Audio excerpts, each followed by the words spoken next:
में मचलौ हाहाकार।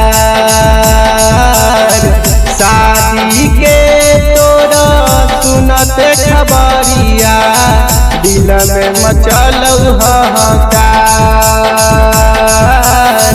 जाए घड़ी दिलावा निकाल के दे देबौ ले लीहे अचरा पसार।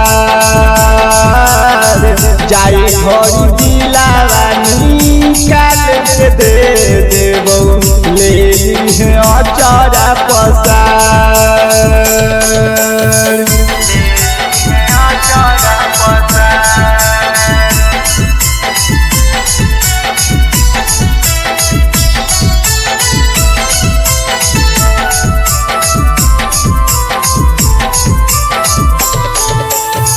दिनहि दरदिया जीरो होलो रावा। चल जइनी तू चढ़ के बलोरावा।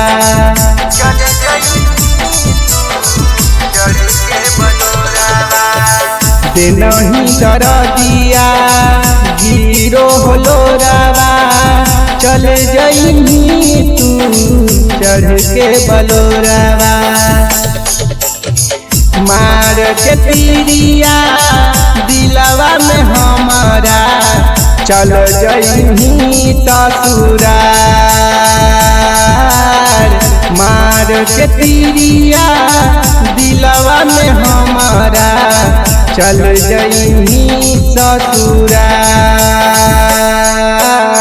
जाए घड़ी दिलावा निकाल के दे देबौ ले लीहे अचरा पसार। जाए घड़ी दिलावा निकाल के दे देबौ ले लीहे अचरा पसार।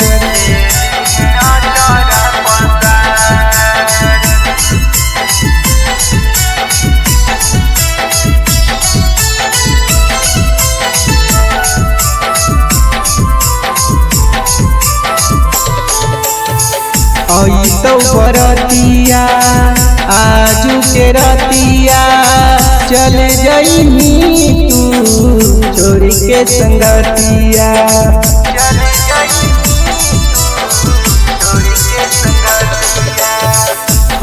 तो बरतिया आजू के रतिया चल जइनी तू छोड़ के संगतिया। राइटर दिलीप कहे लगोलुआ राम जी करथुन विचार। राइटर दिलीप कहे लगोलुआ राम जी करथुन विचार। जाए घड़ी दिलावा निकाल के दे देबौ ले लीहे अचरा पसार। जाए घड़ी दिलावा निकाल के दे देबौ ले लीहे अचरा पसार।